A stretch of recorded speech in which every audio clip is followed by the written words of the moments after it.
Sorry, I just. Okay, Nigeria's foreign policy. Nigeria gained its political independence on the 1st of October 1960. On the 1st of October 1960. However, prior to this development, Nigeria has made preparations about how to control its own affairs in every aspect of governance. In every aspect of governance. Foreign affairs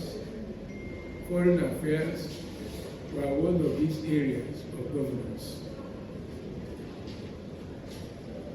By virtue of the Treaty of Westphalia of 1648, only independent states can participate in foreign affairs.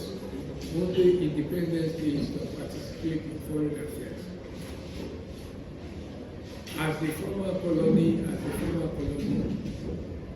Nigeria did not have the opportunity of entering into relations with other states during its period of colonization.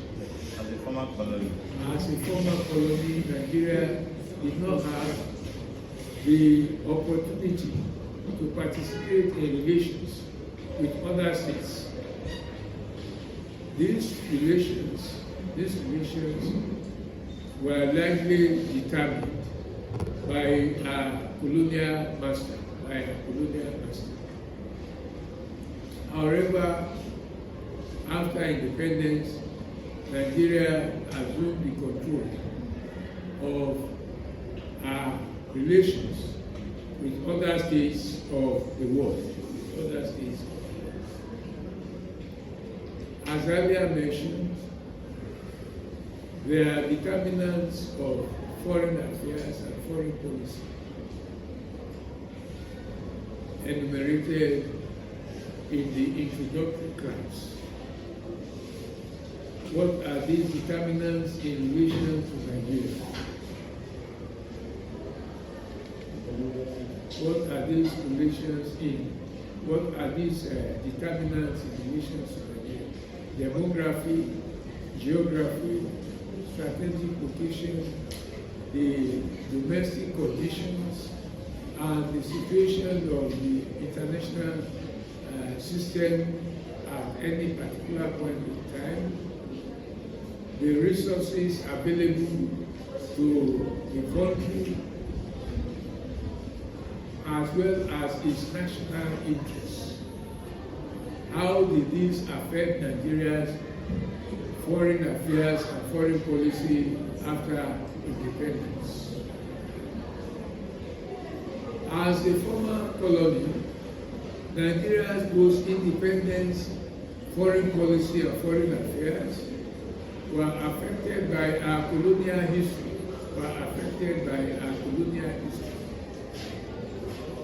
What was this colonial history? Demographically, Nigeria is an amalgam of diverse nationalities, languages, and cultures that were put together in various phases by the British colonial government from the last quarter of the 19th century until the first quarter of the 20th century. From the last quarter of the 19th century until the first quarter of the 20th century. Nigeria, as it is today, consists of nothing less than at least 500 nationalities and ethnic groups. Consists of at least nothing less than 500 nationalities and ethnic groups speaking diverse languages. All of these were at various levels of development and political evolution by the time the British invaded and ultimately acquired Nigeria. They also have their diverse languages. Also, Nigeria, as earlier mentioned, is geostrategically well located.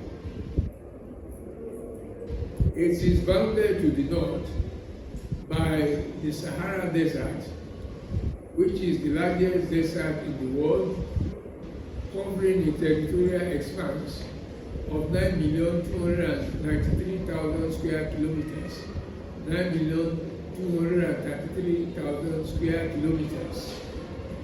Only the Republic of Niger stands between Nigeria. Only the Republic of Niger stands between Nigeria and the Sahara. The strategic implication of this northern boundary is that Nigeria is protected by this vast expanse of territory to the north. Even though technology and the arrival of nuclear armament has diminished the importance of space and time in military strategy, it is still likely true that military confrontations have likely been by conventional means. This is because of the devastating effect of nuclear armament on societies and mankind in general. So the extent of territory protecting Nigeria to the north gives it ample time to prepare itself to counter any threat from the northern direction to its territorial integrity. In the same way, Nigeria is bounded to the south and the west by the Atlantic Ocean. The exact extent of the Atlantic Ocean is disputed, but it is generally agreed that the Atlantic Ocean covers at least 1/5 of the total surface of the Earth to the south and the west, and at a depth of about 13,000 feet. So that means Nigeria is protected to the south and the west by a barrier covering 1/5 of the total surface of the Earth at an extent of about 85 million square kilometers of territory. So the northeast and the southeast, Nigeria is bounded by the republics of Cameroon and by the republics of Chad and Cameroon respectively.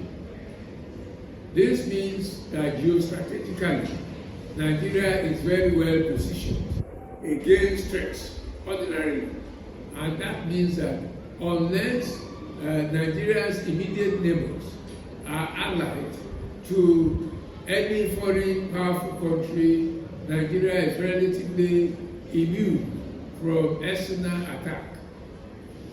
In strategic studies, for a country to suffer any credible threat from another country, there must be three significant elements. These are the elements of contiguity, the elements of capability, and the elements of conflict of interest. In terms of contiguity, there are not many powerful states that are close to Nigeria. However, this advantage of relative security can be neutralized if Nigeria's relatively weaker neighbors are allied with powerful countries, and thereby providing the element of contiguity. This was what happened for a considerable length of time, because Nigeria is surrounded by French-speaking former colonies. And after independence, these colonies entered into one form of military understanding and alliance with France, thereby making it possible for France to constitute a credible threat to Nigeria should the need arise. But ordinarily on their own, Nigeria's immediate neighbors, which are francophone, do not individually and collectively constitute a credible threat to Nigeria. Okay? In terms of demography and independence, Nigeria's population was put at about 33 million inhabitants. In 1960, when Nigeria became independent from Britain, our population was put at about 33 million inhabitants. This was among the largest, if not the largest, on the African continent. And there was a lot of prospects that the population will increase by leaps and bounds. Okay? Also, at independence, like other countries of the world, Nigeria's foreign policy and foreign affairs were governed by the country's national interests. We have defined national interests here as those motivating factors for the activities of countries and nations in the international system. National interest, as you have said, is divided broadly into three, namely primary, secondary, and tertiary national interests. As an independent state, Nigeria had all of these interests. Nigeria's primary national interest at independence was the protection of our sovereignty and territorial integrity. This is understandable in that in international relations, for any country to be able to enter into relations with other countries or other countries, it must remain independent. It must not be under the control of any other country. So, at independence, Nigeria's primary national interest was the protection of our sovereignty and territorial integrity. Apart from this, Nigeria had a host of other national interests, secondary and tertiary. Nigeria's secondary national interests included the liberation of Africa, the restoration of dignity and pride to Africa and people of all African descent. Okay? She also undertook to pursue world peace and justice even when the need arises. So those were Nigeria's, broadly speaking, national interests and independence. Okay? Also, what was the configuration of the international system at the time Nigeria became independent? At the time Nigeria became independent, the international system was divided into two, and there was the raging Cold War in the international system. And these two main divisions were the capitalist West under the hegemony of the United States of America and the socialist East under the leadership of the defunct Soviet Union. There was a set of other countries, African, Asian, and Caribbean states, who formed the non-aligned movement. These were the people, countries who did not want to be affected by the ideological conflict that was raging between capitalist West under the United States and socialist East under the defunct Soviet Union. Okay? So at the time Nigeria became independent, the international system was divided into broadly into three, namely capitalist West, socialist East, and then a neutral sect, which calls itself the non-aligned movement. Another determinant of foreign policy is ideology. Ideology is defined as a set of guiding principles motivating the action or behavior of individual or states. Okay? At the time of Nigeria's independence in 1960, there were the ideologies of capitalism and socialism. Did Nigeria have any ideology at this time? Most African states at independence did not have any ideology in the critical sense of a rigid set of principles guiding their interaction and behavior with other states, okay? But African states were generally believed to have two sets of ideology. The first one was at the domestic level. Because of the nature of their colonial past, they were pursuing the ideology of internal integration. Because they were diverse people, in the process of colonization, they were brought together without having the opportunity to blend together as a single entity to form a nation. So when they became independent, the ideology of most African states was that they will pursue the goal of integrating themselves to form single nation states and make political boundaries to coincide with ethnic frontiers to evolve a people with a common sense of destiny, common sense of identity, and so on and so forth. At the continental level, because of the nature of their colonial past, African states were actively pursuing the ideology of total liberation to free all of themselves from the shackles of colonialism. As a former colonial state, Nigeria too subscribed to these two ideologies. As an internally divided state, she subscribed to the ideology of evolving a single, very strong and unified country. At independence, Nigeria adopted a federal constitution with 3 regions, namely the northern region, the western region, and the eastern region. However, these regions were imbalanced in that the northern region alone was almost equal to the other 2 regions put together in terms of territory, was larger than the other 2 regions put together in terms of territory, and almost equal to them in terms of population. This had the effect of ensuring that the northern region will be able to call the shot in Nigeria's political scene.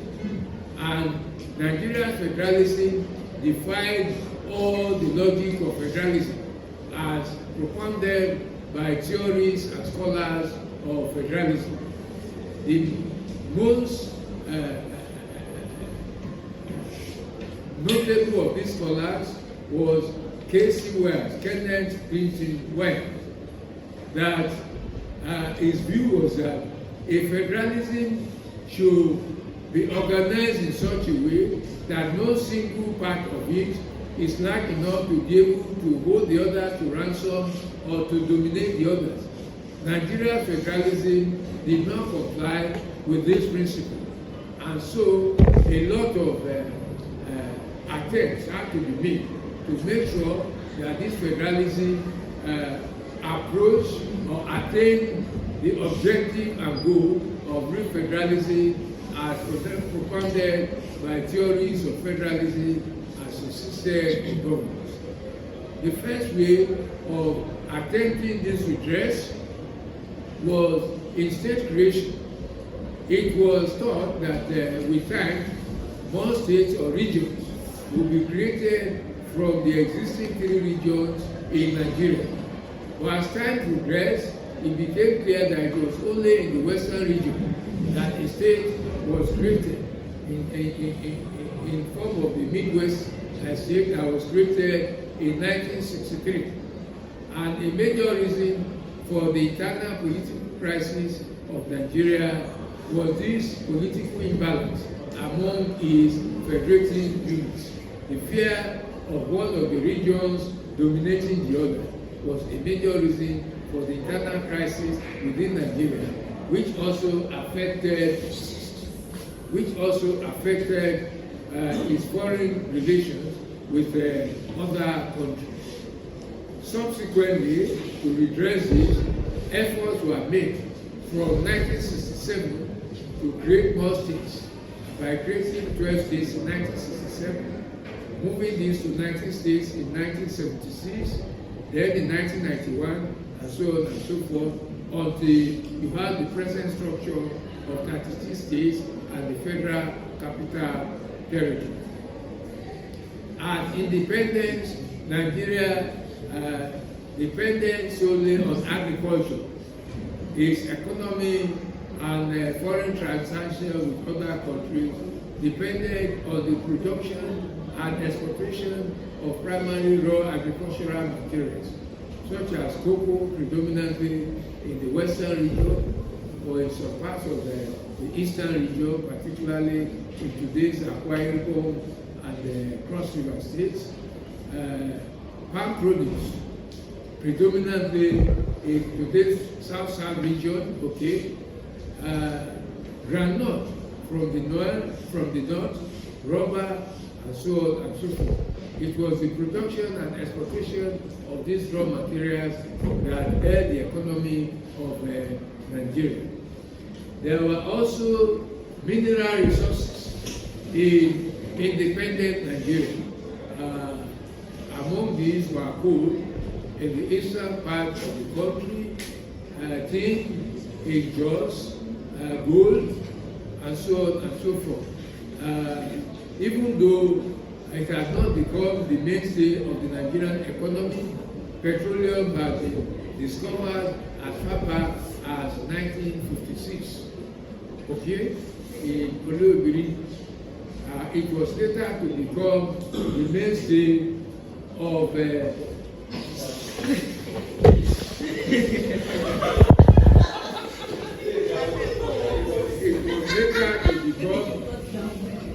mainstay of the Nigerian economy after the Civil War in 1970. Okay, so these were roughly the domestic environment and the international environment against which Nigeria had to formulate and implement its foreign policy. Okay, Nigeria's foreign policy from independence falls into clearly recognizable phases. Okay, am I making sense? Yes, sir. Are you following me? Yes, sir. And since I'm recording, you can always contact my YouTube for Nigeria's foreign policy after independence falls into clearly recognizable phases. Okay, the phase from 1960 to 1966, January 15, 1966, up to July 1966, when the first political experiment and governance was terminated. From 1966 to 1975, from 1975 to 1979, from 1979 to 1984, from 1984 to 1993, from 1993 to 1999, and from 1999 to the present day. Okay, these are the recognizable phases in the formulation and implementation of Nigeria's foreign policy. The blueprint for Nigeria's foreign policy in the first phase was laid down in the speech of the first and only Prime Minister of Nigeria to the Nigerian House of Representatives on the 20th of August 1960.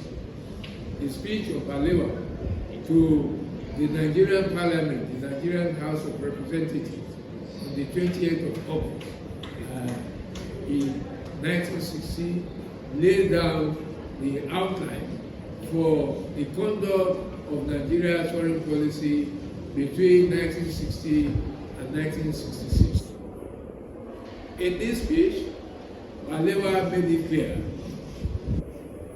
the road that Nigeria's foreign policy will follow, that Nigerian foreign policy, that Nigeria will be close to its former friends. And by this, it means when the British Empire or Britain and its Western allies, because Nigeria was under British colonialism as a joint entity from 1914 to 1960 when it became independent, that Nigeria will be close to its friends, that Nigeria will raise the protection of its territorial integrity and sovereignty above all other corporations, that Nigeria will also be close to the Commonwealth of Nations, which was an association of former British colonies, okay? And Nigeria will make sure it is close to these countries. That Nigeria will also have special relations with the African countries and the African continent, and that Nigeria will participate in multilateralism by joining the United Nations organization. Okay, that Nigeria will also assist other African countries in their desire for their independence and liberation. Okay, all these were enunciated in the speech of Balewa of 20th of August 1960 as the blueprint for the conduct of Nigeria's foreign policy after independence. In preparation for independence, since Nigeria lacked the experience in the conduct of foreign affairs, its first bureaucrats and technocrats for the conduct of foreign affairs were attached to the British Foreign Ministry and functionaries of foreign affairs. The first crop of ambassadors and foreign service experts were attached to British Foreign Ministry. They were schooled in British institutions, and then they were to learn from the British people the way of conducting foreign relations. Okay, not only that, the Nigerian Prime Minister remained the Foreign Affairs Minister for the first year of Nigeria's independence. It was only after a year of Nigeria's independence that Nigeria appointed a Foreign Affairs Minister in the form of Ajawa. Okay, but for the first year, Balewa retained the portfolio of the Foreign Ministry, and that meant it was the conduct of Nigeria's foreign policy for the first year. Okay. Apart from this, Nigeria started its foreign relations very well, but the conduct of its foreign relations was affected by its colonial history, and this is where it becomes inevitable to again veer into Nigeria's colonial history. Are you following me? Yes. Since colonies were established for the benefit of colonial master exclusively, they were secluded or insulated from other countries, okay? Their economies, their society were fashioned in such a way that they will minister to the needs of their colonial masters. A lot has been written on the political economy of colonies, particularly by Claude Hackett, okay? It is enough to say that these economies were shaped to minister to the needs of their colonial masters. They were to produce primary agricultural raw materials which were needed for industrial production in the colonial metropoles, okay? In the case of Nigeria, these raw materials were cocoa for the production of chocolate, groundnuts, palm produce for the production of diverse palm produce derivatives, and other agricultural raw materials, coffee, and a little other ones. These were to be traded exclusively with Britain. Britain dictated the prices at which Nigeria sold its primary raw materials, and also at which Nigeria bought the industrial products from these primary raw materials. So during the colonial period, both the import and export trade of Nigeria were almost exclusively with Britain and the Western countries, almost to the exclusion of all other international countries. The only area where the British permitted trade with Nigeria was probably in the area of Pakistan, and that was because the British did not have the technology for the processing of Pakistan for useful material. Germany had devised this technology, and so Germany was allowed to participate in the trade in Pakistan because Britain did not have the technology to process it into finished products. Germany had the technology to process it into cattle feeds and all other derivatives. So Britain allowed Germany to trade in Pakistan. And also because Britain dictated the prices at which primary raw materials were bought and manufactured products were sold, these materials, the price regime was usually to the disadvantage of Nigeria. For example, whereas a ton of palm oil in the international market sold for between 90 and 110,000 pounds, Britain bought it for about 10 to 12 pounds within Nigeria, okay?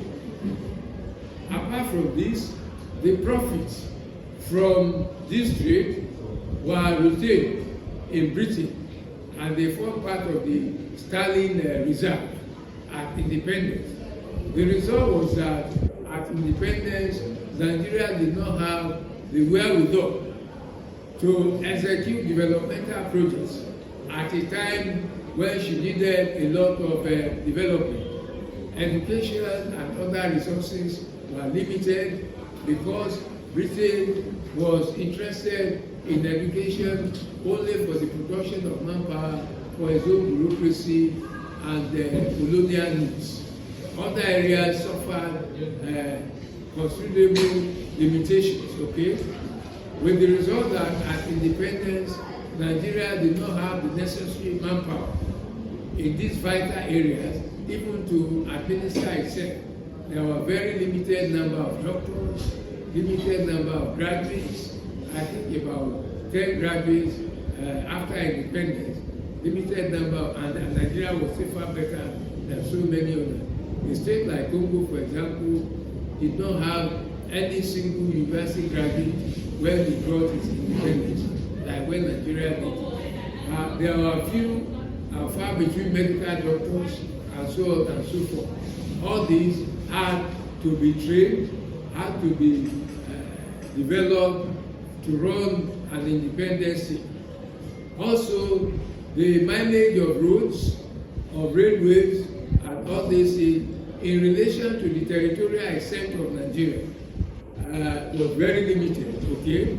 And there was need to expand all these facilities to meet the details and needs of an independent nation state. That made sure that at independence, Nigeria's foreign policy will rate development very high, since development was highly limited during the colonial regime. So it was against this background that Nigeria started its foreign policy and foreign affairs. Between 1960, I hope you are following me. Yes, sir. You understand me? Yes, sir. I'm moving this fast because I'm recording, and you will see have access to it on the YouTube, okay? Because of these factors enumerated, at independence, Nigeria needed to develop. She needed capital. To source for capital for development, she needed manpower. She needed to expand her facilities and infrastructure in education, in bureaucracy, and so on and so forth. Because of its colonial history, whereby she was exclusively compelled to trade with Britain and our Western allies, at independence, the pattern of Nigeria's foreign trade did not depart between 1960 and 1966 much from what it had been before 1960.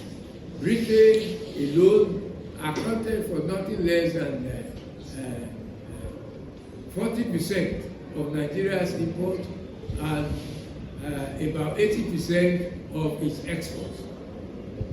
In other words, Nigeria imported mostly from Britain and also exported to Britain and other Western countries. When Nigeria became independent, following the logic of the Cold War and British ideological alignment, Nigeria did not maintain the necessary cordial relations with countries of the Eastern Bloc, with the Soviet Union and Russia, but maintained in keeping with Balewa's speech of 20th of August 1960, maintained a very close rapport with Western countries, okay? So at independence, Nigeria's imports came mostly from Britain and Western Europe, and its exports went mostly to Britain and Western Europe, okay? Also, since Nigeria lacked the resources to finance development, she had to be involved with foreign aid. The topic of foreign aid is another issue entirely, but for our purpose, foreign aid can be defined as a transfer of goods and services and capital from a donor to a recipient country, okay? It takes two forms, okay? Grants and then aid. Grants are transference of capital, goods and services from a donor to a recipient country, usually not repayable, not being demanded back by the donor. Aids, on the other hand, are transparent. I forgot to bring my own. Sir, let me go get it. Transference of goods and services from a donor to a recipient country.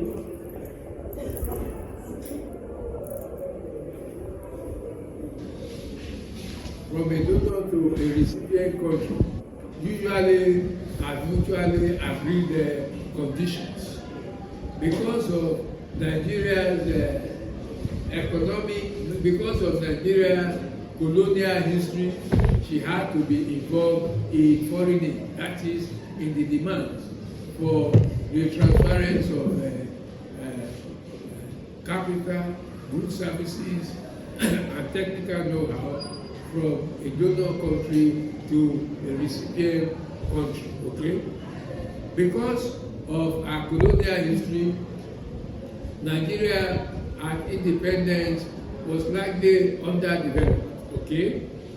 Was underdeveloped and aspired to develop.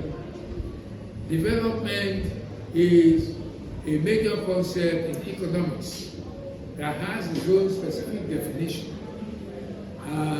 In classical economics, development is said to mean when a process of internally generated growth transfers into an improvement in the standard of living of the people over a prolonged period of time. You have development.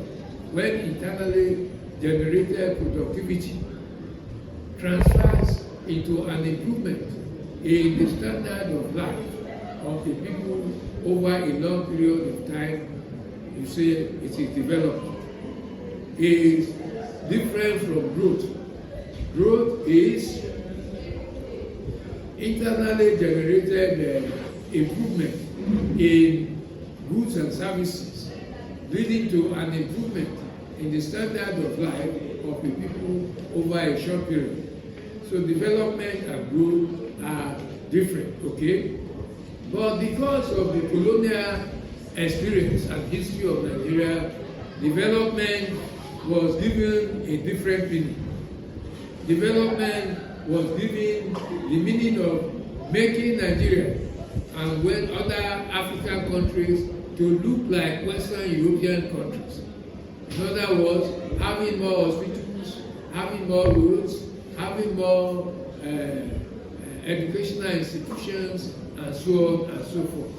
That was the notion of development understood by Nigeria when it started to develop. Because of its colonial history, at independence, Nigeria came up with a development plan, a 5-year development plan, which was to cost about 392 to 400 million pounds, okay?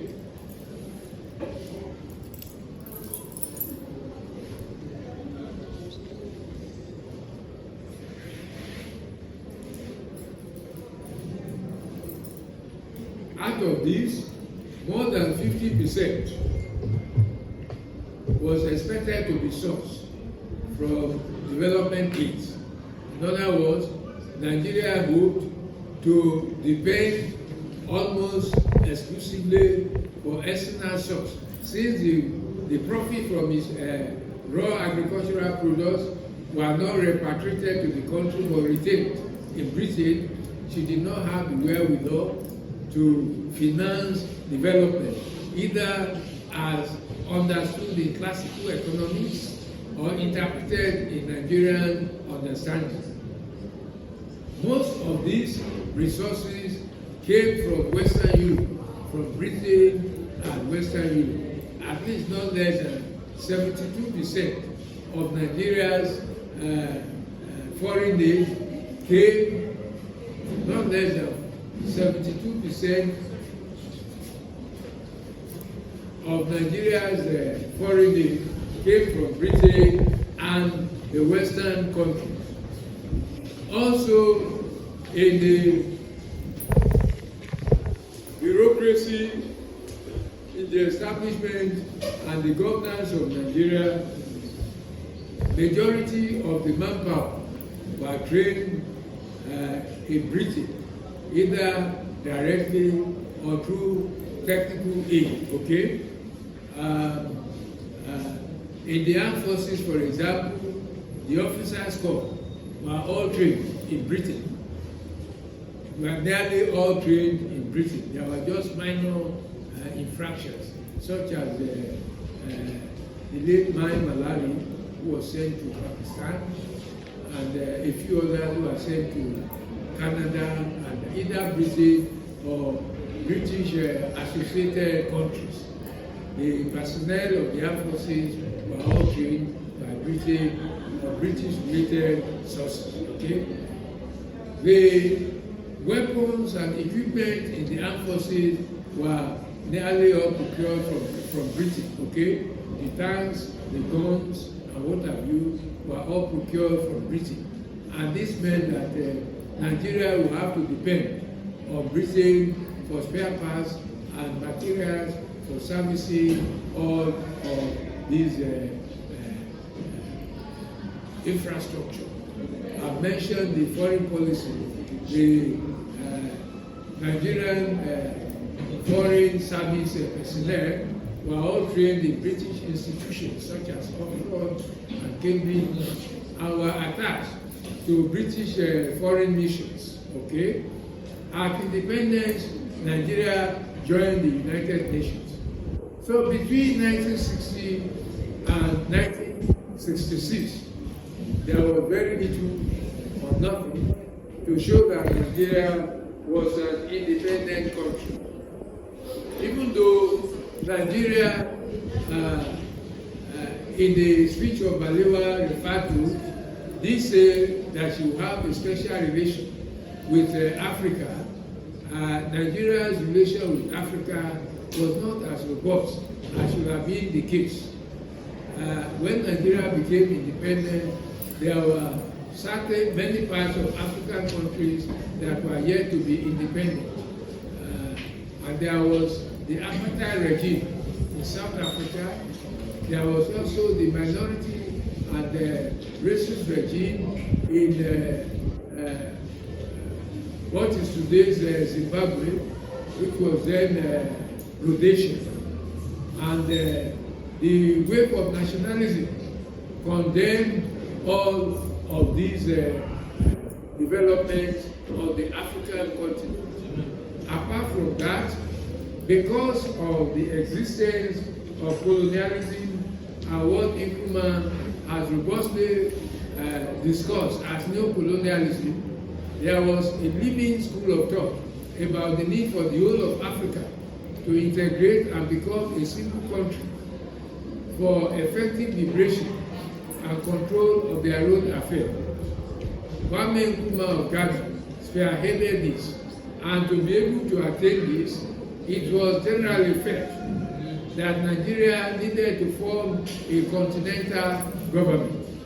I mean, the Africa needed to form a continental government. Nigeria, however, did not swim along with this African vision of continental nationalism, of liberating the whole of Africa and integrating Africa into a single country to form a United States of Africa.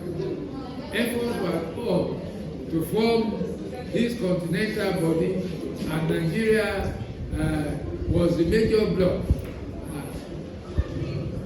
fighting against the early emergence of the whole of Africa as a single nation state to confront the external world. Nigeria was opposed to Ghana in this regard.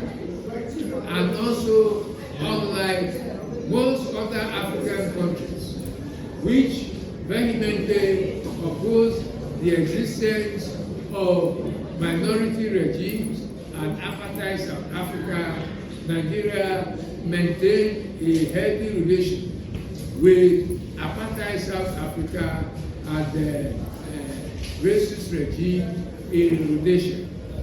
In 1965, Rhodesia unilaterally declared itself independent against all odds and gave rulership to just a minute wide segment of the society. Most other African countries condemned this unilateral declaration of independence. But because of Nigeria's peculiar and special relations with the West and its allies, Nigeria did not condemn this development. Also, unlike most African states, which robustly condemned apartheid regime in South Africa, Nigeria maintained a healthy relation with apartheid South Africa. The import trade from apartheid South Africa was of the increase, unlike what was the situation in other African states. Okay?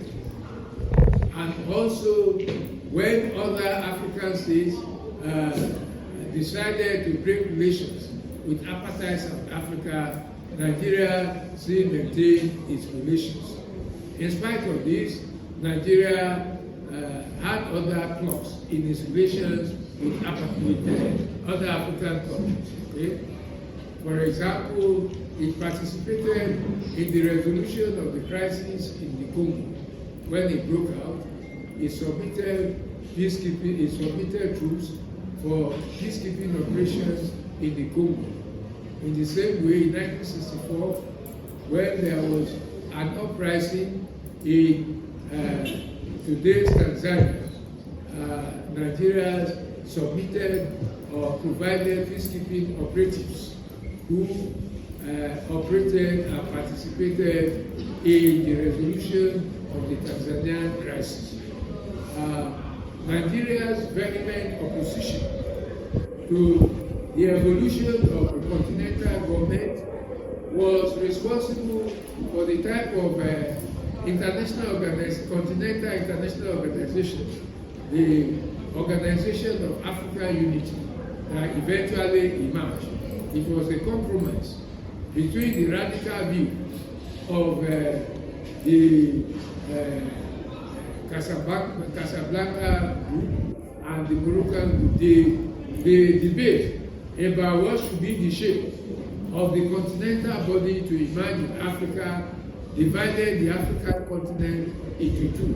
The radical, known as the Casablanca group, under Kwame Nkrumah and Ghana, and the moderate, known as the Monrovia group, under Nigeria and Malawi. Ultimately, the views of Nigeria prevailed, and so the Organization of African Unity that did emerge was largely a product of Nigeria's view. So Nigeria's foreign affairs and foreign policy operated this way between 1960 and 1966.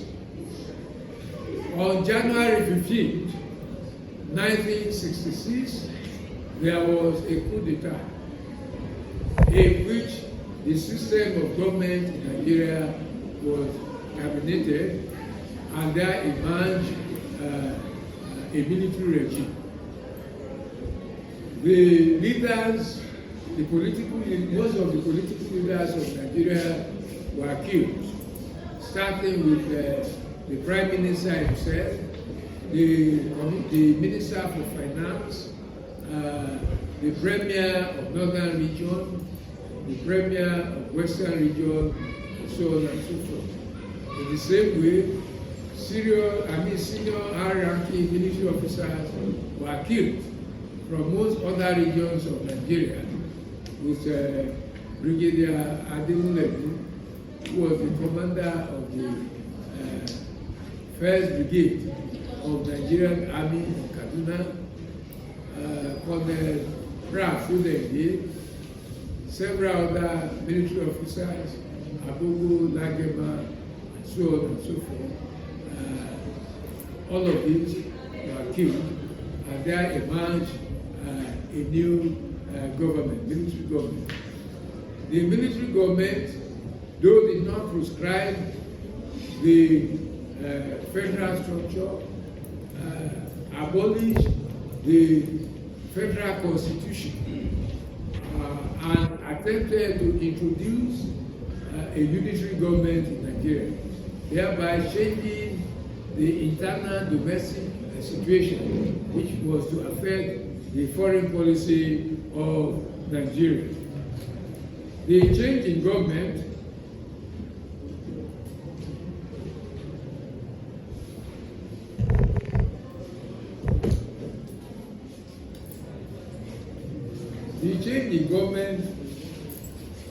necessitated a period of crisis in Nigeria, which started with the counter coup on the 29th of July, 1966, whereby Ironsi, the head of the federal military government and the supreme commander, as well as the governor of Western Region, Lieutenant Colonel Adekunle Fajuyi, were killed. And then this initiated a series of developments which snowballed into a civil war when the Eastern Region declared itself a Republic of Biafra. The civil war lasted between July 6, 1967 and January 15, some say 12, others 15. Between January 15 and between January 12 and January 15, 1970. Okay? And this domestic situation was to affect Nigeria's foreign policy after the Civil War. During the Civil War, Nigeria required military assistance, hardware, and weapons to be able to prosecute the war. Remember, we had earlier on said that the Nigerian armed forces were all trained by British armed forces, and that the weaponry, the instruments, and all these things were supplied by Britain. At the critical time, when Nigeria needed the weaponry to prosecute the war, the British government did not come to the assistance of Nigeria. Nigeria used to procure its war materials, its hardware from Britain. But because of his own national interest, remember I told you, the national interest of any country influences, if not determines, its reaction to the external world, okay? Britain was very prominent in the oil industry in Nigeria. And oil deposits in Nigeria were located in the secessionist enclave of Biafra in what is today's Niger Delta. Britain was not sure on which side would be victorious in the struggle, and so it did not want to alienate Biafra, which was the reservoir of oil deposits. And so because of this, it did not come to the assistance of Nigeria as it should have, being almost the sole source of defense procurement for Nigeria when the goings were good. And then France, which had not been enthused by the strength of Nigeria, seized the opportunity to see if it could midwife the breakup of Nigeria, even though she did not come out openly, but through proxy, through her client states with which she had relations. France tried to assist the Biafran enclave through Togo, through Benin Republic, through Cote d'Ivoire. France tried to assist the secessionist faction to the war. And this was as a result of earlier disagreement between France and Nigeria. In 1962, France decided to test its nuclear armament at the Sahara. Nigeria was the only African country that vehemently opposed France and broke diplomatic ties with France over the test of nuclear weapons in the Sahara. France is not taken to these affronts and ability of Nigeria to pursue an independent course of action. Okay?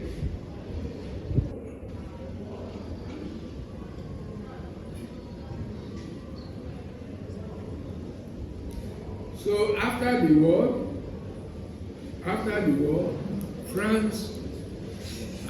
the war, France sought to level scores with Nigeria by encouraging these other countries to assist the Biafran enclave.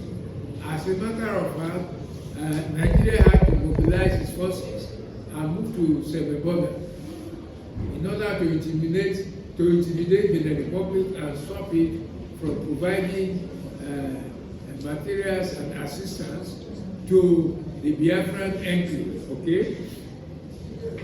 So, other African states, however, stay solidly behind Nigeria, apart from just 4 African countries, which went all out to try to assist France in the breakup. All the other African countries stood solidly behind Nigeria, and they made sure that the Nigerian Civil War was retained as exclusively an African affair in international relations, that it did not become an item on the agenda of the United Nations Organization, and that the secessionist enclave did not have the required assistance from the international community to be able to break away from Nigeria.